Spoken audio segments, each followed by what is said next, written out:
Welcome guys to my channel, Yak and Patton. I'm here to talk to you about striper fishing. I love striper fishing. On the Hudson River, it's freaking phenomenal. Reeling in 20, 30-pound fish right next to your home waters is pretty cool. New York has a lot of different type of fisheries, and that's why I live in New York, because you can't go anywhere else, I don't think, and catch a 30-pound striper and a 10-pound brown in the same day. I mean, tell me if I'm wrong, if I'm not. I don't know. I don't know anywhere like that. Leave your comments if you know where there's a place to catch both in one day. All right. So we're gonna get you started on my basic striper gear. All right. We're gonna start with line. Line. I use 20-pound test. A lot of guys like to use 80-pound braid. I've fought 15-pound steelhead on 5-pound leader. It's doable. I promise you.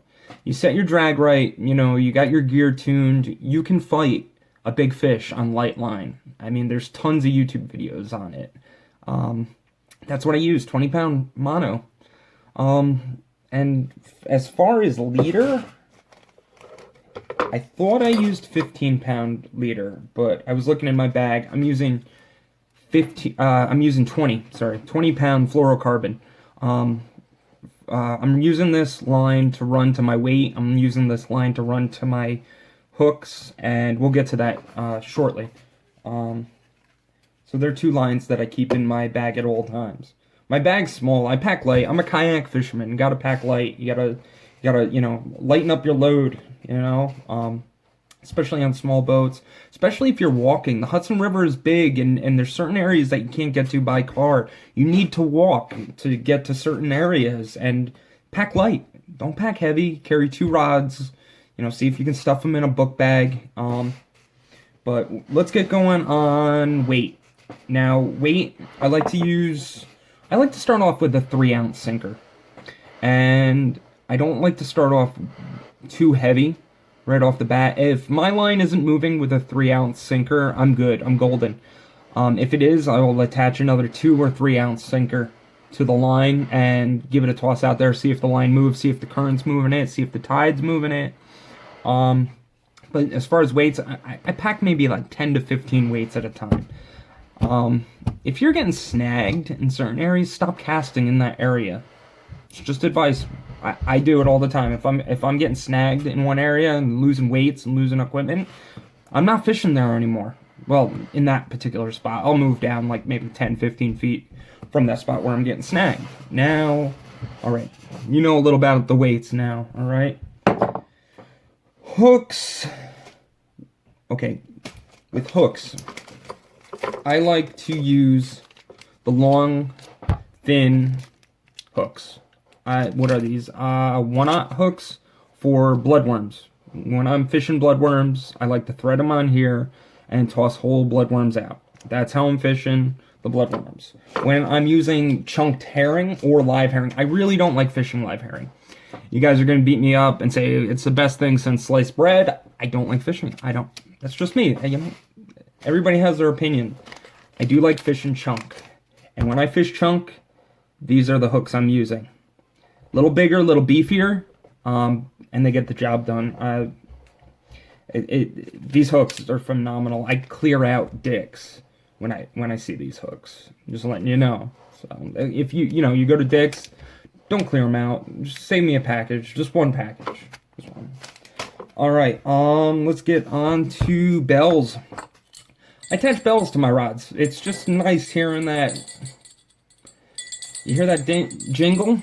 And you gotta fish, whether it's a catfish or perch. Sometimes they'll peck at your bait for a little bit. And you'll be catching tons of catfish and perch when you're using bloodworms. I'm sorry.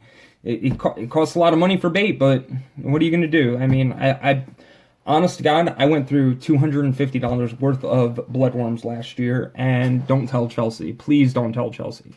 Yeah, she knows. Anyway, we got the bell situation going. What else? We're going to talk about knives, cutting your bait when you're using live chunk. I buy these knives at the dollar store. They're $1 for 4, I think. Go to Family Dollar, go to Dollar Tree or whatever. pick up some knives, and this is what I do, and this is what I use. It's great. I love it. Pair of pliers, pack that in your bag. Now, this is for, like, everybody that wants to pack light. I mean, there's other people that pack tons and tons and tons of stuff. Good for you. That's great. Me? No, I'm not packing heavy. Pack light. If I run out, it was my own fault. I also like bringing a pair of scissors. I don't like using my teeth anymore. They're wearing down. I'm almost 30. Get a pair of scissors. They'll save your teeth. Definitely save your teeth. What else?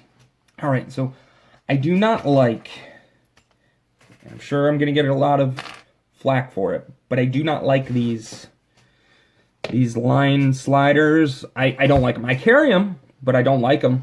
I do use them occasionally if I have a friend out and he's using them and he's catching fish. I'll be like, all right, time to switch it up. But 90% of the time, I'm not using these. I am using three-way swivels. I'm running 3 feet from one end of the swivel to the weight, and then I'm running another 2-foot leader from the swivel to my hook. Whether I'm fishing bloodworms or not, or herring, that's what I use. You tighten up your line, you're getting your bait off the bottom, because that's where the catfish and perch live, and you want to save bait, But you're going to go through a lot of bait if you use bloodworms, just letting you know. What else can I say? I think that's pretty much... Oh, rods and reels. You're going to laugh at me.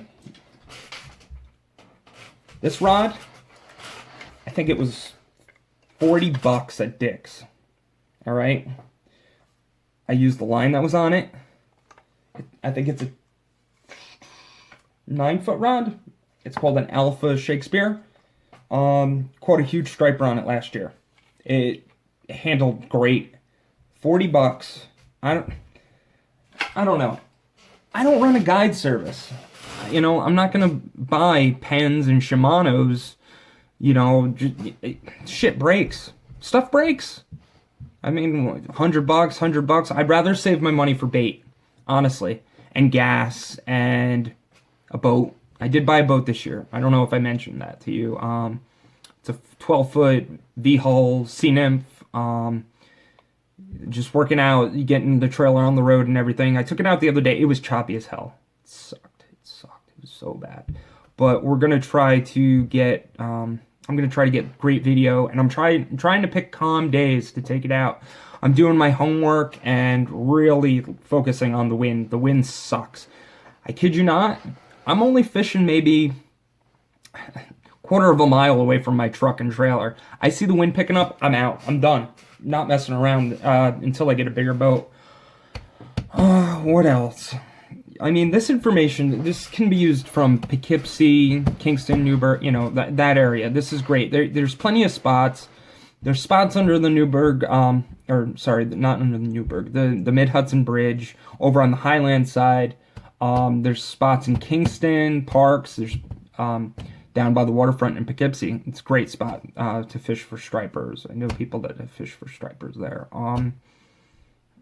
What else? I'm going to do a separate video on showing you my rigging, on how I set up my line, how I set up a rod. This is just basic tackle, so stay tuned for part 2. This is only one part in the series. Or there might be 3 series. It might be 4 series. I don't know yet. I don't know. Stay tuned. I think that's it. All right, guys. Hope you subscribe. I think majority of the people that watch my videos are not liking and subscribing my stuff. That's okay. I'm here for knowledge. I'm not here to collect the paycheck off this. But anyway, guys, tight lines, good times. I'll see you guys on the water.